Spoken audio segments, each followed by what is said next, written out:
창세기 26장 1절부터 33절까지의 말씀인데, 봉독은 12절부터 22절까지의 말씀을 우리 교독해서 봉독하도록 하겠습니다. 창세기 26장 12절부터 22절 말씀 제가 먼저 읽도록 하겠습니다. 이삭이 그 땅에서 농사하여 그 해에 100배나 얻었고 여호와께서 복을 주심으로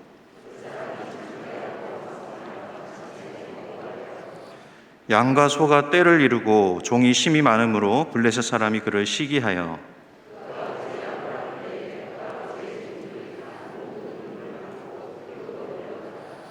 아비멜렉이 이삭에게 이르되 내가 우리보다 크게 강성한즉 우리를 떠나라.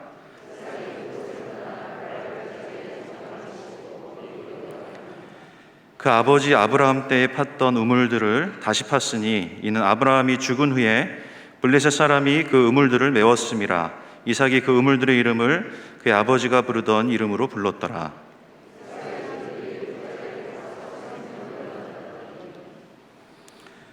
그날 목자들이 이삭의 목자와 다투어 이르되 이 물은 우리의 것이라 하매 이삭이 그 다툼으로 말미암아 그 우물 이름을 에색이라 하였으며,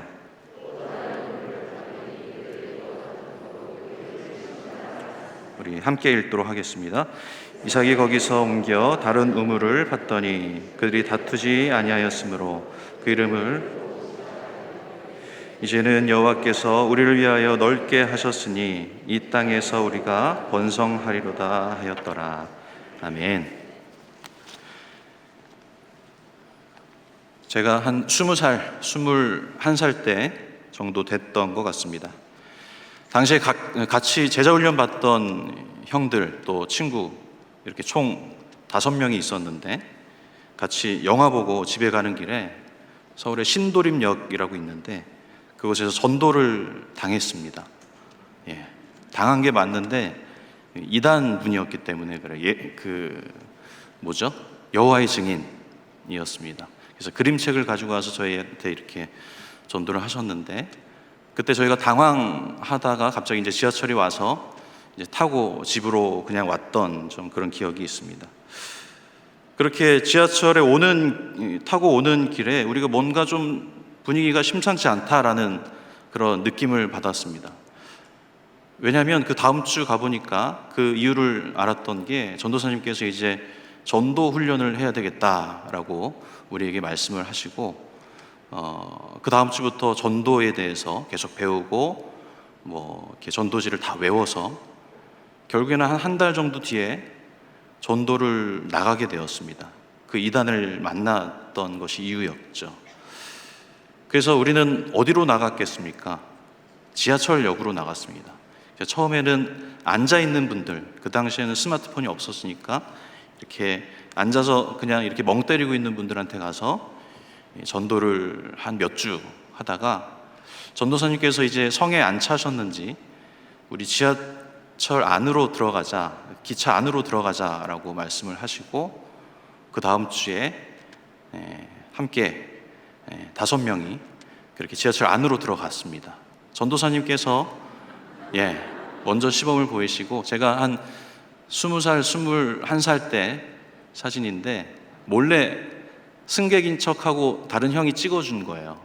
그리고 저 뒤에 빨간 옷도 저희 같이 훈련받았던 형이고, 빨리 내려주시면 감사하겠습니다. 한 20살 정도밖에 안 돼 보이잖아요. 딱 봐도 그래서 5년 전인가요? 얼마 안 된 그 정도의 그런 모습인데 갑자기 제가 이렇게 많이 늙었습니다. 그래서 그런 모습으로 제가 이게 전도를 했습니다. 교회 다니니까 너무 좋다고, 20살짜리가 무슨 말을 하겠습니까? 제가 교회 다니니까 너무 좋고 행복하고 또 진짜 외웠던 이렇게 복음에 대해서 이렇게 한 3분 정도 다음 칸이 열리기 전까지 그렇게 빨리 하고 지나갔습니다. 그 뒤에 빨간 옷 입었던 그 형은 박수도 받았습니다. 박수. 어느 교회 집사님들이었겠죠. 제가 그 2분인가 3분인가였던 걸로 기억나는데 막 박수를 쳐주시더라고요. 그렇게 복음을 전하고 너무 기쁜 마음에 이렇게 복음을 또 재밌게 계속 전했던 그런 기억들이 있습니다. 그렇게 젊은 청년들이 나와서 복음을 전하니까 사람들이 뭐라고 하는 사람들이 아무도 없었습니다. 우리가 90도로 먼저 인사하고 예의 있게 그렇게 인사하고 제 이름까지 밝히면서 그렇게 전도를 했거든요. 복음을 전했습니다. 그러니까 너무 다들 좋아해 주셨던 것 같아요. 젊은 청년들이 지하철에서 피켓 들고 예수 천당 불신지옥 외치는 것이 아니라 이렇게 예의 있게 하니까 아마도 인상을 찌푸리거나 그렇게 싫어했던 분들이 없었던 것 같습니다. 지하철을 타면 별의별 사람이 많이 있지만 그 중에 가장 가슴이 아픈 장면은 뭐냐면 그렇게 회개하라고 우리한테 막 독사의 자식이라고 막 외치시는 그런 분들이 가끔 요즘은 모르겠지만 있었어요. 그 당시엔 많이 있었습니다. 그렇게 불특정 다수에게 보이지 않는 폭력을 행사하시던 아주머니, 아줌마들이, 그 아저씨들이 굉장히 많았어요. 그분들이 그리스도인인지 모르겠지만 어쨌든 말씀을 이렇게 외워가지고 막 우리한테 세례요한의 그 말씀을 막 전달하는데 그렇게 기분 좋아하는 사람은 아무도 없었던 것 같아요. 분명히 성경 말씀을 전하는데 은혜가 되지 않고 인상을 찌푸리게 만드는 그런 놀라운 일을 거기에서 하시고 계셨습니다. 왜냐하면 하나님 말씀이 바른 곳에 쓰이지 않았기 때문인 것이죠. 우리는 인간이 다 회개해야 되는 존재인 것은 다 알고 있습니다. 우리가 죄인이고 우리도 주일마다 회개 기도를 날마다 그렇게 날마다 드려도 모자란 우리는 죄인이지만 그분도 그렇게 인식하고 있었지만 그 세상 안에서 그리스도인들의 무례한 태도에 많은 같은 그리스도인들도 굉장히 기분 나빠하는 그런 일들이 많이 행해졌던 기억들이 있습니다. 무례한 기독교라는 책에 보면 리차드 마우라는 퓰러 신학교 총장을 했었던 그분이 쓴 그 책에 그 제목부터가 특별하죠. 무례한 기독교라고 말합니다. 오늘날 다원주의 사회 가운데 우리가 살아가는데 우리가 마치 기독교 국가에서 살아가는 사람들처럼 그렇게 생활하고 말하고 그렇게 살아가면 세상 사람들에 대한 예의가 없고 무례한 행동이다, 그런 식으로 말을 했던 기억이 있어요. 그 중에 다른 신학자의 말을 거기에 써놨는데 제가 앞에 같이 올렸는데 한번 같이 읽어볼까요? 시작.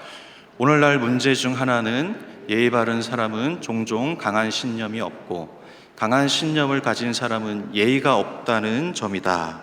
쉽게 말하면 요즘 믿음 좋다 하는 기독교인들은 예의가 없고 예의가 있는 기독교인들은 믿음이 없다, 이런 말을 거기다가 하고 있습니다. 다 일반화할 수는 없지만 굉장히 보편적으로 이렇다라는 것이죠. 이거는 뭐 미국 교회만의 문제가 아닙니다. 오늘 우리도 같은 상황을 살아가고 있습니다. 우리가 코로나 사태를 1년 반 정도 가까이 지나면서 그런 부분들이 많이 우리 가운데도 드러나고 있습니다. 이 한국교회 안에서 세상을 향한 교회의 반응이 어떠한지 우리가 잘 알고 있을 것입니다.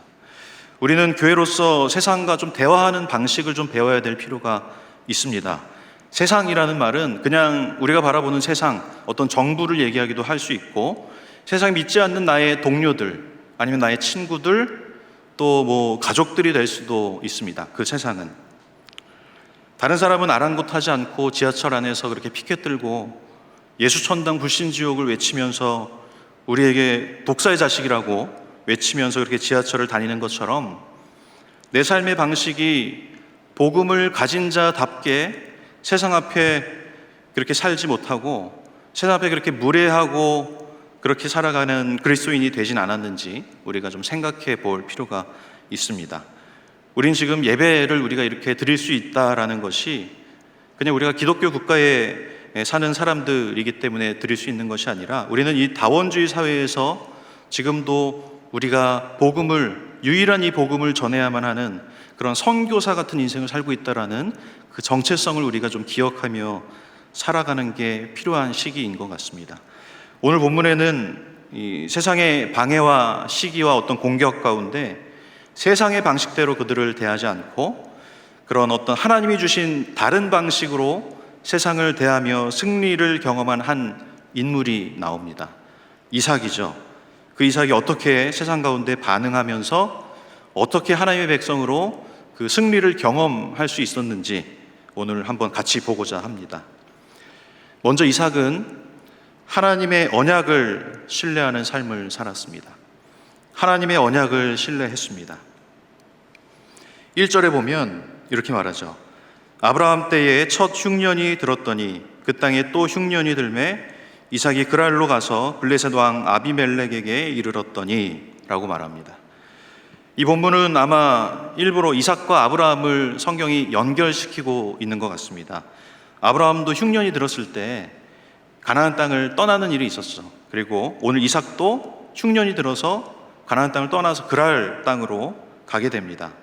그래서 오늘 본문 2절에서 4절에 하나님이 이삭에게 뭐라고 말씀을 하시냐면 우리 같이 한번 읽어볼까요? 2절에서 4절 시작. 여호와께서 이삭에게 나타나 이르시되 애굽으로 내려가지 말고 내가 너에게 지시한 땅으로 거주하라. 이 땅에 거류하면 내가 너와 함께 있어 내게 복을 주고 내가 이 모든 땅을 너와 내 자손에게 주리라. 내가 내 아버지 아브라함에게 맹세한 것을 이루어 내 자손을 하늘의 별과 같이 번성하게 하며 이 모든 땅을 내 자손에게 주리니 내 자손으로 말미암아 천하 만민이 복을 받으리라. 아멘. 하나님이 어디서 많이 우리가 들어본 말씀을 이삭에게 하시죠. 지금 하나님이 아브라함과 맺었던 언약의 말씀인데 이걸 이삭에게 다시 말씀을 하고 계십니다. 왜 하나님은 아브라함에게 했던 언약을 지금 이삭에게 다시 말씀하실까요? 하나님은 구약에서 본인에 대해서 설명을 하실 때 나는 아브라함의 하나님, 이삭의 하나님, 야곱의 하나님이다 이런 식으로 많이 자신을 소개를 하시죠. 이 말은 내가 아버지의 믿음으로 인해서 하나님이 나를 택하는 게 아니라 하나님은 아브라함과 이삭과 야곱과 또 우리와의 나와의 1대1의 개인적인 만남을 하나님이 원하신다라는 것입니다. 하나님이 아브라함을 만나셨던 것처럼 이삭은 자연스럽게 아들이니까 만나시는 게 아니라 이삭 너하고도 내가 인격적인 개인적인 만남을 갖고 싶다 말씀하시는 것입니다. 그래서 지금 아브라함에게 주신 이 언약을 이삭에게도 동일하게 이렇게 말씀을 하고 계시는 것이죠. 이렇게 이삭에게 하나님은 너는 애굽으로 내려가지 말아라 말씀하시면서 여기 이 땅에 거류하면 내가 복을 줄 것이고 또 이 모든 땅을 너와 내 자손에게 줄 것이고 내 자손을 하늘의 별과 같이 번성하게 할 것이다 라고 말씀을 해주십니다. 이 당시에 땅에 흉년이 들면 보통 애굽 땅으로 많이 내려갔습니다. 그 땅은 비옥했기 때문에 보통 애굽으로 건너가는 게 그 당시에 늘상 있었던 그런 일이었는데 근데 하나님은 지금 애굽으로 내려가지 말라고 우리한테 말씀을 하세요. 이삭에게. 지금 내 눈앞에 보이는 것은 기근이 있습니다. 땅이 다 말라있고 먹을 것이 없고 그래서 내 앞길은 소망이 없어요. 그 당시 먹을 것이 없다라는 것은 아무 소망이 없다라는 것이죠. 이대로 여기 있으면 가족들이 다 굶어 죽을 것 같은 인생인 것이죠. 그래서 이 기근으로 말미암아서 어떤 사람은 생을 포기하기도 했을 것이고 포기하고 싶었을 것이기도 하고 또 어떤 사람은 세상을 비난하기도 했을 것입니다. 그런데 하나님은 이 기근이 있는 이 땅에서 그냥 그대로 살아라 라고 말씀을 하십니다. 이 땅에서 하나님의 나라가 이루어질 것이다 라고 말씀을 하세요. 아무리 봐도 하나님의 나라가 이루어질 것 같지 않는 기근이 있는 그 땅인데 하나님이 그렇게 의심할 수밖에 없는 그런 말씀을 하고 계시죠.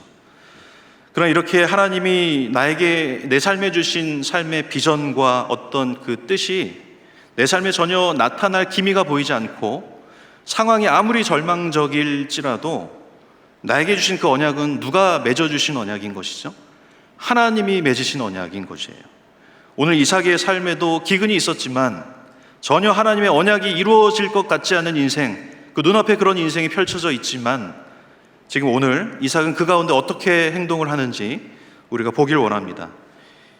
이삭은 그 약속을 믿고 그 땅에 그대로 거주하게 됩니다. 기근이 있는 그 약속을 의심할 수밖에 없는 그 땅에 그대로 있으면서 하나님을 신뢰하는 걸 그 삶으로 나타내 주는 것이죠. 그때 하나님의 역사가 이루어지는 것입니다. 이삭은 애굽으로 내려가지 않고 하나님의 약속을 신뢰하면서 그 땅에 지금 거주하고 있는데 그곳에서 이삭은 자기 아버지가 저질렀던 그 실수를 똑같이 범하고 있습니다. 자기 아내를 누이라고 속이는 그런 행동을 하고 있죠. 왜 이럴까요? 부자가 똑같이 왜 이런 행동을 했을까? 창세기 20장에도 보면 아브라함이 똑같은 실수를 범했을 때 아브라함이 자기 아내를 이제 누이라고 속였던 그런 이유에 대해서 설명을 하는 장면이 있습니다. 뭐라고 하냐면 아비멜렉이 네가 무슨 뜻으로 무슨 이유로 이런 행동을 했냐라고 물어보니까, 그러니까 왜 아내를 누이라고 속인 거냐라고 물어보니까 어떻게 창세기 20장 11절에 뭐라고 말하냐면, 아브라함이 이르되 이곳에서는 하나님을 두려워함이 없으니 내 아내로 말미암아 사람들이 나를 죽일까 생각하였음이라, 이렇게 말합니다. 그러니까 그 그랄 땅 사람들은 하나님을 두려워하지 않기 때문에 내가 너무 두려워서 이 사람들이 나를 죽일까 봐 내가 이런 실수를 범했다, 이렇게 말을 합니다. 세상을 향한 두려움이 여전히 이삭에게 있는 거죠. 나는 하나님의 약속을 받은 사람이지만 세상을 바라보면 또 세상은 여전히 두렵고, 이런 마음이 이삭에게 있었던 것 같습니다. 마찬가지죠. 우리도 교회 안에서는 하나님이 늘 우리와 함께 하시는 것 같지만 하나님의 말씀이 통용되지 않는 세상으로 우리가 나아가면, 믿지 않는 직장이나 학교나 믿지 않는 가족들이 있는 그 가정에 우리가 가서는 하나님은 어디론가 가고 우리에겐 두려운 마음만 가득한 것을 우리는 가끔 느끼기도 합니다. 특별히 교회가 이렇게 세상을 두려워하는 두려움이 생긴다면 여러 가지 다른 대안으로 우리는 눈을 돌리게 돼 있어요. 우리의 해결책은 하나님이신데도 불구하고 우리는 다른 것에 눈을 돌리게 돼 있죠. 그래서 교회가 하나님의 방식을 버리고 결국에는 세상의 방식을 따라 살아가는 그런 모습들을 우리는 보기도 합니다. 그래서 이삭도 마찬가지로 지금 하나님 나라 백성이지만 이삭은, 그러나 세상이 너무 두려워서 지금 자기 아내를 누이라고 속이는 그런 세상의 부패한 그런 방식대로 문제를 해결하려고 하는 그런 사건이 이제 아브라함과 이삭에게 둘 다 나타나고 있는 것이죠. 그런데 이 사건을 아비멜렉이 오늘 해결을 해줍니다. 아비멜렉이 뭐라고 말하냐면, 이 사람이나 그의 아내를 범하는 자는 다 죽이리라, 이렇게 말을 합니다. 보호를 해줬어요. 이 일을 통해서 이삭은 많은 것을 아마 깨달았을 것입니다. 지금 성경은 이삭도 아브라함처럼 굉장히 아내를 누이라고 속이면서 좀 뭔가 부족한 사람으로 계속 그려지고 있습니다. 이렇게 부족한 인생, 지금 여전히 하나님보다 세상을 두려워하는 그런 인생이지만 그 하나님의 언약을 기억하면서 신뢰하면 하나님은 그를 다시 세워주셔서, 그리고 결국에 이삭을 튼튼한 믿음의 사람으로 하나님이 만들어 가시는 것을 오늘 본문을 통해서 우리가 볼 수 있게 되는 것입니다. 그래서 우리는 늘 이렇게 넘어지기 쉬운 우리는 인간이지만 그 언약을 기억하고 또 신뢰하는 자를 하나님은 결국에는 붙드셔서 견고하게 하나님이 만들어 가실 것이다 라는 모습을 우리는 볼 수 있습니다. 그 하나님의 언약의 힘이 이렇게 큰 것이죠. 그래서 이렇게 실수를 하지만 하나님의 언약을 신뢰했던 이삭이 이제는 세상과 다른 방식의 삶을 살아가는 것을 볼 수 있습니다. 세상과 다른 방식의 삶, 세상의 태도에 있어서 다른 반응을 하며 살아가는 그런 이삭의 삶의 방식을 우리가 볼 수 있는데, 그게 잘 나타나고 있는 부분이 이제 12절부터의 본문이거든요. 우리 12절 이렇게 말합니다. 이삭이 그 땅에서 농사하여 그 해에 100배나 얻었고 여호와께서 복을 주심으로, 이렇게 시작을 하죠. 이삭이 그 땅에서 이제 머물러서 농사를 했는데 결실이 어떻게 되죠? 100배나 얻었다라고 아까 읽었죠. 100배나 얻었습니다. 그러니까 지금 이 100배는 지금 하나님이 우리의 어떤 재산을 100배를 더해 주신다, 이런 뜻이 아니라 지금 구약의 이 상황에서 하나님이 주시는 그 복, 하나님이 주시는 그 은혜의 풍성함을 얘기하는 거예요. 100배나 얻었다라는 그 수치를 말하는 것이 아니라 하나님의 은혜는 이렇게 우리 가운데 풍성하게 임한다라는 것을 말해주고 있는 것입니다. 하나님이 주시는 복은 인간이 노력해서 얻을 그 정도의 복이 아닌 것이죠. 하나님의 은혜는 지극히 풍성하고 완전한 은혜를 우리에게 허락하여 주십니다. 제가 얼마 전에 말씀과 함께 우리 큐티책 다락방 나눔 집필을 하다가 담임 목사님께서 주신 그 피드백이 제가 너무 은혜로워가지고 좀 이곳에서 좀 스포를 제가 좀 해야 되겠다라는 생각이 들어서 11월 달에 아마 나갈 건데 좀 해도 괜찮을까요? 네, 알겠습니다. 다니엘서 3장을 보면 새 친구들이 그 신상에 절하지 않아서 그 풀무불에 던져지게 됩니다. 근데 느부갓네살 왕이 불 안을 보니까 몇 사람이 있는 걸 봤죠?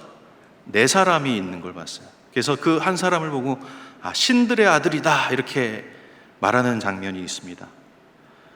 그래서 그 세 친구들을 다시 건져내죠. 불 속에서. 그 불은 7배나 미리 먼저 뜨겁게 해놨기 때문에 그 7배라는 것을 완전히 될 때까지 뜨겁게 해라 라고 했던 불의 세기인데 그 안에서 사람들이 살아나왔어요.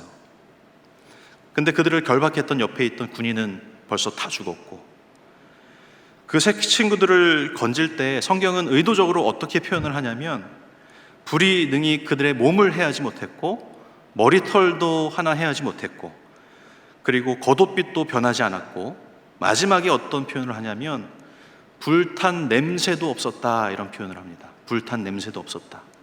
불탄 냄새도 없었다.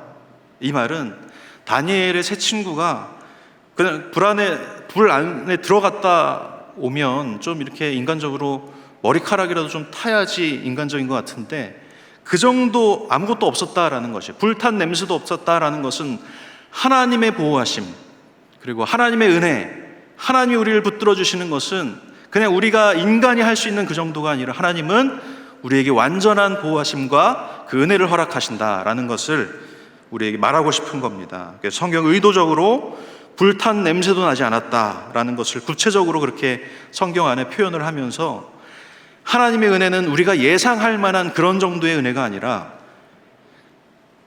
그냥 우리가 열심히 공부해서 뭐 좋은 결과 나오는 그 정도도 아니고, 그냥 하나님의 은혜는 열심히 우리가 돈 벌어서 교회에서 11조 제일 많이 하는 그 정도의 은혜도 아니고, 하나님의 은혜 그것은 어떤 문제가 그냥 해결되는 것 그 정도가 아니라 하나님의 복은 복 100배의 축복이다. 오늘 말하는 것처럼 하나님의 은혜는 인생 전체가 변할 수 있는 그런 완전한 은혜를 하나님 우리에게 허락하신다라는 것을 다니엘서도 그렇고 오늘 이삭에게도 하나님이 그렇게 보여주시는 것이에요.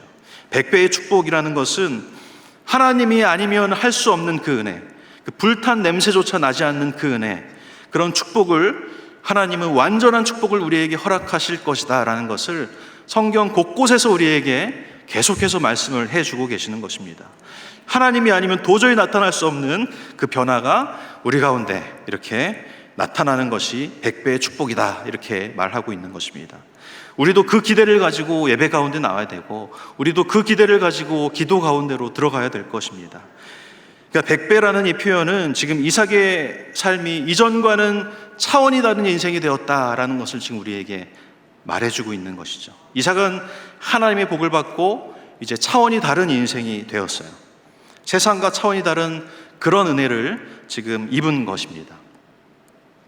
제가 신학교를 다닐 때 그 호스피스 과목을 들으면서 그 샘물 호스피스라는 곳에서 실습을 한 적이 있거든요. 그러니까 밤새 이제 그 암병동, 말기암 환자들 이렇게 기저귀도 갈아주고 보통 하루에 한 명씩은 임종을 봅니다. 그 임종할 때 같이 예배하면서 이런 일들을 하는데 잠깐 텀이 있어서 좀 눈 좀 붙여라 하고 눈을 한 12시 좀 넘어서 이렇게 붙였는데 얼마 안 있다가 깨우더라고요. 그래서 지금 할아버지께서 임종하실 때가 됐다고 그렇게 말을 하더라고요. 그래서 같이 전도사님들과 또 담당 목사님과 그 가족들 모여서 예배를 드렸습니다.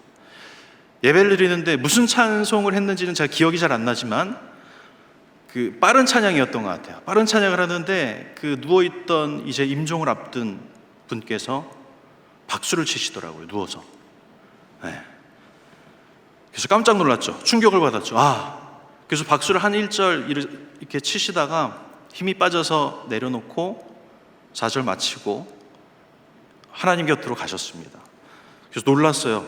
박수 치시면서 또 이렇게 소천할 수 있구나. 그리고 그 가족들의 모습을 봐도 또 놀랐죠. 이렇게 평안하게 장례를 맞이할 수도 있구나라는 걸 그 전도사 때 처음 그렇게 느꼈던 기억이 있습니다. 저는 이것이 우리 그리스도인들이 경험할 수 있는 100배 차이 나는 인생이라고 생각을 합니다. 우리가 삶을 마무리할 때까지 그렇게 100배 차이 나는 삶을 살 수 있는 그런 우리가 다 되길 바랍니다. 요즘 이 코로나 상황에서도 우리가 온라인 예배도 하고 또 현장 예배, 또 그 예배가 어떤 모습이든 간에 그 환경에 흔들리지 않는 그 예배 가운데 하나님이 은혜를 주시면 우리는 100배 차이 나는 그 은혜를 우리가 예배 가운데 맞이할 수 있다라는 그 믿음을 가지고 우리도 예배를 맞이할 수 있으면 좋겠습니다. 이게 바로 100배 차이 나는 인생인 것이죠. 그래서 지금 이삭이 이런 기근이 있는 땅에서 하나님의 풍성한 복을 이렇게 누리고 있는 것입니다.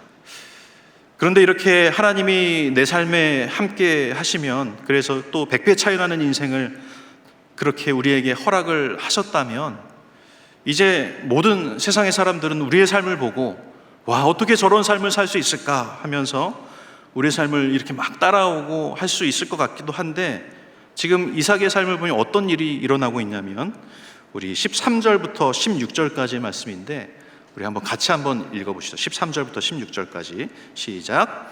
그 사람이 창대하고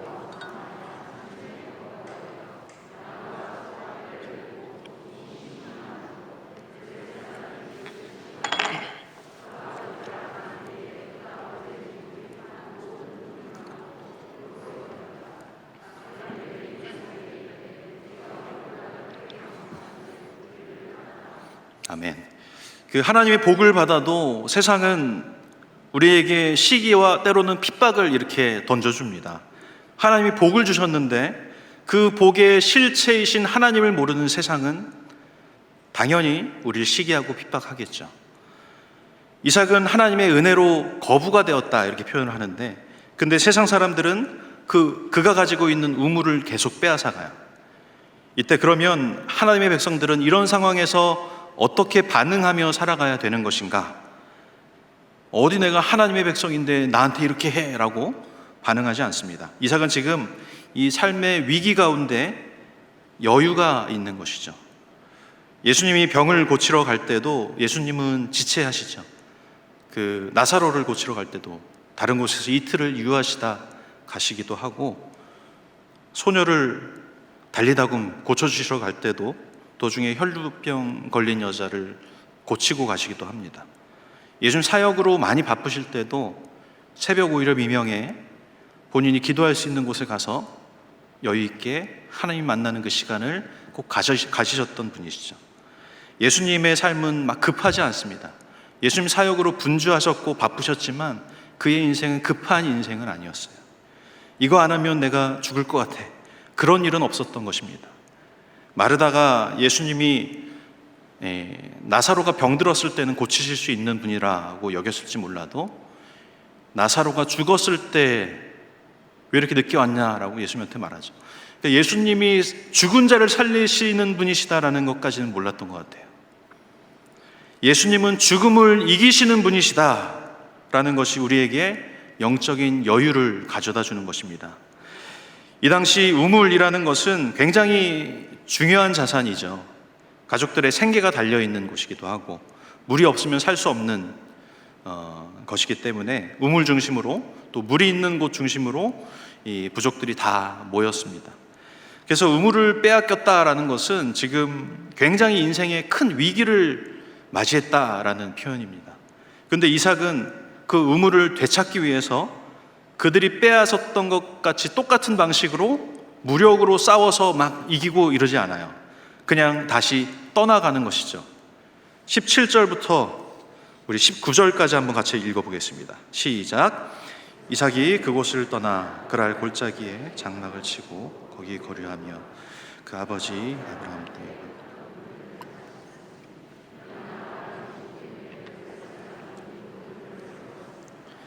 이삭이 그 우물들의 이름을 그의 아버지가 부르던 이름으로 불렀더라.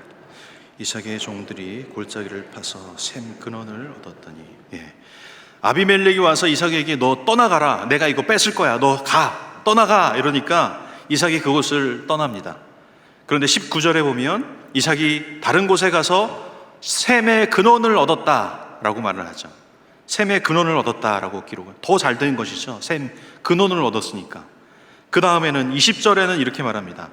그랄 목자들이 이삭의 목자와 다투어 이르되 이 물은 우리의 것이라 하매 이삭이 그 다툼으로 말미암아 그 우물 이름을 에색이라 하였으며 라고 말합니다. 그렇게 샘의 근원을 얻었는데 또 그랄 땅에 거주하던 목자들이 와서 이거는 우리 거야 라고 또 말하면서 이삭의 종들하고 싸우게 됩니다. 그래서 이삭은 그 우물의 이름을 에색이라, 싸움이다, 다툼을 했다 이런 뜻이죠. 그렇게 이름을 붙이고, 그 다음 21절에도 보면 또 다른 우물을 팠더니 그들이 또 다툼으로 그 이름을 신나라 하였으며, 신나 이것도 같은 뜻이에요. 다퉜다 이런 뜻이니까 이렇게 계속 뺏고 가고 이런 일들이 계속 이어지고 있어요. 대부분의 사람들은 이런 일들이 있으면 내가 한 번 참았으면 그 다음은 내가 막 이를 갈면서 한 번만 더 그러면 내가 가만히 당하고만 있지 않는다 이렇게 막 다짐을 할 텐데, 근데 이삭은 누가 보면 참 바보같이 보일 정도로 계속 당하면서 그렇게 계속 갑니다. 이삭이 계속 우물을 빼앗기는데 계속 옮겨가죠. 그리고 22절에 보면 이삭이 거기서 옮겨 다른 우물을 팠더니 그들이 다투지 아니하였으므로 그 이름을 르호봇이라 하여 이르되 이제는 여호와께서 우리를 위하여 넓게 하셨으니 그 땅에서 우리가 번성하리로다 하였더라 이렇게 말합니다. 이삭은 또 다른 곳으로 옮겨가서 다른 우물을 팠는데 그곳 이름을 르호봇이라고 말했어요. 넓은 땅이란 뜻이죠. 그래서 하나님이 넓은 땅을 주셨어요. 이제는 굉장히 넓은 땅을 하나님이 주셨습니다. 우물을 찾아가는 것은 굉장히 힘든 일입니다. 우리가 힘들게 우리의 조상들로부터, 우리의 선배들로부터 고생해서 피와 땀을 흘려 우리가 읽었던 어떤 것, 그게 교회가 될 수도 있고 어떤 다른 것이 될 수도 있는데 그걸 자꾸 빼앗아 간다라는 것이죠. 세상이 자꾸 빼앗아 가요. 그래서 이삭은 오케이 하고 자꾸 옮겼는데 하나님이 그때마다 더 좋은 곳으로 샘의 근원, 그리고 르호봇, 더 넓은 땅으로 하나님이 그렇게 채워주시는 장면이 이 본문에서 나오고 있어요. 이삭은 그리고 이 르호봇에 머물지 않고 또 브엘세바라는 곳이 이동을 합니다. 성경에는 이 르호봇에서 왜 브엘세바로 이삭이 떠났는지에 대해서, 그 이유에 대해서는 정확히 말하지 않지만 우리가 봐도 알 수 있듯이 계속 세상에 압박이 있었겠죠. 그러니까 떠나갔겠죠. 그렇게 브엘세바로 다시 이삭과 그 가족들이 이주를 해 나가고, 그날 밤이에요. 그날 밤에 하나님이 나타나십니다. 우리 24절, 25절 한번 같이 읽어보겠습니다. 시작. 그 밤에 여호와께서 그에게 나타나 이르시되 나는 내 아버지 아브라함의 하나님이니 두려워하지 말라. 내 종 아브라함을 위하여 내가 너와 함께 있어 내게 복을 주어 내 자손이 번성하게 하리라 하신지라. 이삭이 그곳에 제단을 쌓고 여호와의 이름을 부르며 거기 장막을 쳤더니 이삭의 종들이 거기서도 우물을 팠더라. 아멘. 지금 이런 반복적인 삶의 갈등 중에서 아마 이삭은 많이 위축되었을지 모르겠습니다. 그런 이삭에게 하나님이 밤에 나타나셔서 지금 말씀을 하시는 거예요. 두려워하지 말라. 내가 너와 함께 할 것이다. 오늘 아까 찬양했듯이 두려워하지 말라라고 말씀을 하세요. 이 이삭의 스토리에서 우리가 알 수 있는 것은, 우리는 우리의 삶의 복이라는 것이, 우리의 삶에 주어진 축복이라는 것이 어떤 하나님이 점점 더 좋은 것을 주시는 것, 점점 더 넓은 것 주시는 것, 어떤 나에게 가지고 있는 것이 더 좋아지는 것, 그게 우리에게 복이라고 착각을 할 수 있지만 사실은 복은 하나님이 주신 우물도 그 넓은 땅도 아니라는 거예요. 그런 간증들도 많죠. 제가 하나님 앞에 이렇게 세상 앞에 다 이런 걸 포기했더니 하나님이 더 큰 것을 이렇게 주셨습니다. 할렐루야 외치면서 회사를 이렇게 성장하는 복을 주셨습니다. 아멘. 그것도 사실 하나님의 복이지만 은혜의 파편에 불과한 것이죠. 하나님이 주신 우물이 내 인생의 복이라고 생각하면, 그 우물이 빼앗기면 하나님이 나를 떠나갔다라고 생각하거나, 조금 더 믿음이 좋은 사람은 하나님이 나를 시험하시는구나 라고 생각할 수 있겠죠. 하지만 하나님은 나에게 주신 복을 빼앗아 가시는 분은 아닙니다. 하나님 그렇게 죄송하지만 쪼잔하신 분이 아니란 말이에요. 하나님이 줬다는 걸 다시 빼앗아가는 우리 어린 아이들처럼 그렇게 하지 않는단 말이죠. 하나님이 우리에게 주신, 우리가 받은 그 복은 그러면 무엇이란 말인가? 우물이 아니라 하나님 그 자체가 우리에게 복이다라는 것입니다. 하나님이 내 인생의 복이라는 것을 우리가 잘 알 수 있을 때 내 앞에 생긴 우물이 빼앗기거나 없어지거나 하는 일이 있을지라도 우리는 나의 축복, 복 그 자체이신 그 하나님과 함께하는 것, 그 함께할 때 우리가 어디든지 여유롭게 옮겨갈 수 있는 그런 여유가, 영적인 여유가 있는 인생이 되는 것이죠. 그래서 하나님은 이삭에게 두려워하지 말라, 내가 너와 함께할 것이다 라고 말씀하시는 것은 너에게 여전히 축복이 임할 것이다 라는 말씀을 하고 계시는 것입니다. 그래서 이삭이 그곳에서 이제 제단을 쌓고 여호와 이름을 불러서 예배를 하는 장면이 있습니다. 그리고 이삭의 종들이 우물을 그곳에서도 파는 일들이 있죠. 이렇게 이삭은 하나님의 언약을 신뢰했기 때문에 세상의 방식과 다른 방식으로 삶을 살아갈 수 있었던 것입니다. 그러면서 이렇게 살아갈 때 하나님은 결국에 우리에게 어떤 인생의 결과를 허락하시는가? 결국 하나님은, 이삭은 세상 앞에서 하나님이 주시는 승리를 경험하는 삶을 살게 됩니다. 하나님이 이삭에게 승리를 허락하시는 거예요. 어떤 일이 일어나냐면 우리 26절, 27절, 28절 우리 세 절을 한번 같이 읽어보겠습니다. 시작. 아비멜렉이 그 친구 아우삭과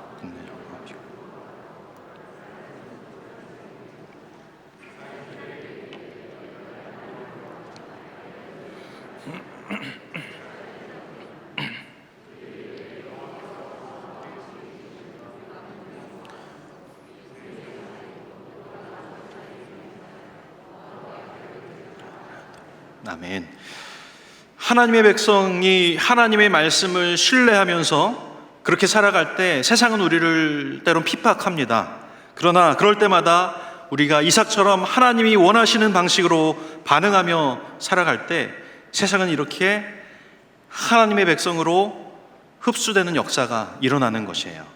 하나님이 아브라함에게 복을 주시고 하나님의 나라를 만들어 가라 말씀하실 때 어떤 축복을 주시냐면 너를 축복하는 자를 내가 축복할 것이고 너를 저주하는 자는 내가 저주할 것이다 라고 말씀하십니다.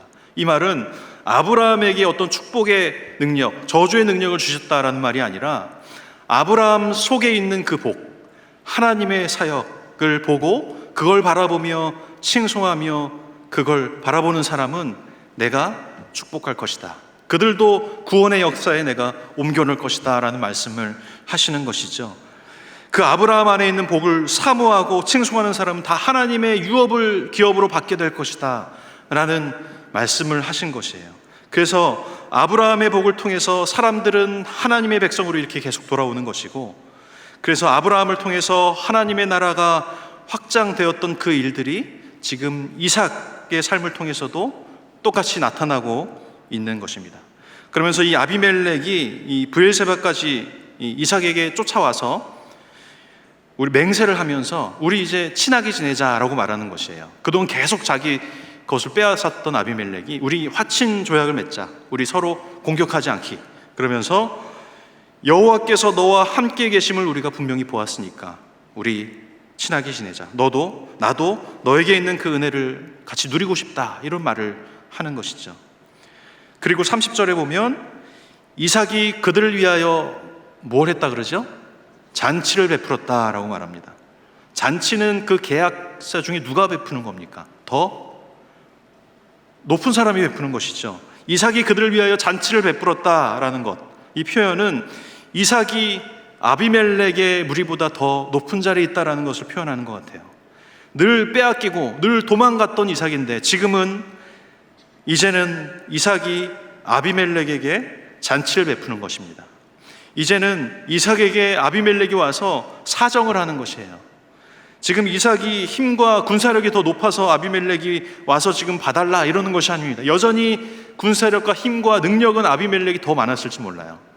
근데 이삭에게 와서 그렇게 빌고 있는 것이죠. 이 세상은 여전히 실력과 능력과 힘으로 세상을 성공할 수 있고 승리할 수 있다라고 우리에게 말하지만 결국 이삭은 하나님이 주신 그 언약을 신뢰함으로 인해서 하나님이 그와 함께 하심을 통해서 세상에서 승리하게 되는 그런 삶을 살게 되는 것이죠. 이것이 세상을 이기는 그리스도인들의 승리의 방식인 것 같습니다. 이렇게 하나님의 언약을 신뢰하고 그리고 세상과 다른 방식으로 살아갈 때 하나님은 우리에게 반드시 하나님만이 주실 수 있는 그 완전한 승리를 우리에게 허락하여 주신다라는 것을 오늘 창세기 26장 이삭의 말씀을 통해서 우리가 알 수가 있습니다. 성경은 이런 승리의 방식을 여러 부분에서 많이 얘기하고 있는데, 그런 모든 것들을 통틀을 수 있는 한 인물을 우리에게 늘 말씀하시는데, 그게 바로 예수 그리스도죠.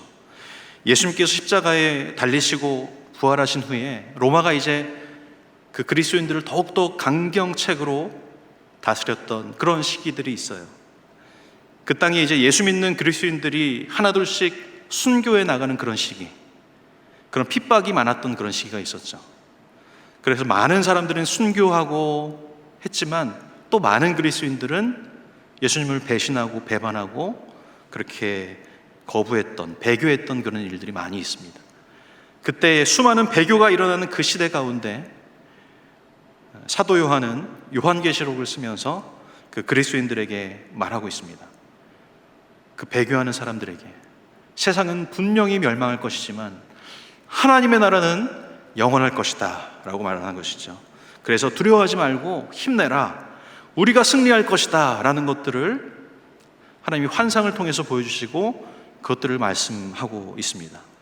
그 요한계시록 5장에 보면 요한이 예수 그리스도를 두 가지 동물로 비유를 하는데, 먼저는 유다 지파의 사자라고 말합니다. 그 유다 지파의 사자, 다윗의 뿌리가 이기었노라 라고 말합니다. 유다 지파의 사자가 승리한 거예요. 근데 그 승리는 어떻게 나타나는가? 어린 양의 피, 그 피가 있어야지만 하나님의 나라가 승리한다라는 것을 계시록에서 그렇게 말하는 것이죠. 어린 양이 있어야지만 우리가 사자로 승리할 수 있는 것이다. 계시록은 그렇게 우리에게 계속 말씀하고 있습니다. 그게 바로 예수 그리스도가 이 땅에 십자가로 사셨던 삶의 승리의 방식이었고, 그게 또 이제 우리가 살아가야 되는 우리의 삶의 방식이다라고 계시록은 계속 우리에게 말하고 있습니다. 오늘 이삭이 이렇게 참 이리때 같은 이 세상 가운데 똑같은 방식으로 그들을 물어뜯고 또 빼앗고 이렇게 공격하면서 반응하지 않고, 도리어 누가 봐도 참 볼품없고 형편없는 그런 초라한 모습으로 세상에 반응하며 살아갈 때 결국 하나님이 그 이삭에게 승리를 경험케 하시는 그 삶을 우리가 확인하였습니다.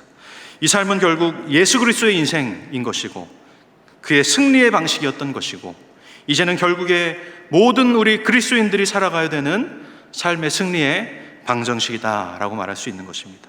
우리 삶에도 우리에게 주신 그 하나님의 약속이 다 있을 텐데, 그 약속을 신뢰하며 나아갈 때, 그리고 세상의 방식대로 살아가지 않을 수 있는 그때 힘이 생기는 것이고, 그럴 때 하나님은 그 우리의 삶이 있을 때 우리에게 하나님께서 승리를 허락하실 것이다 라는 것을 우리가 좀 기억하시면 좋겠습니다. 그래서 하나님이 우리를 통해서 그렇게 하나님의 나라를 그렇게 여유 있게 이뤄가실 걸 믿습니다. 우리 찬양 한 곡 하겠습니다.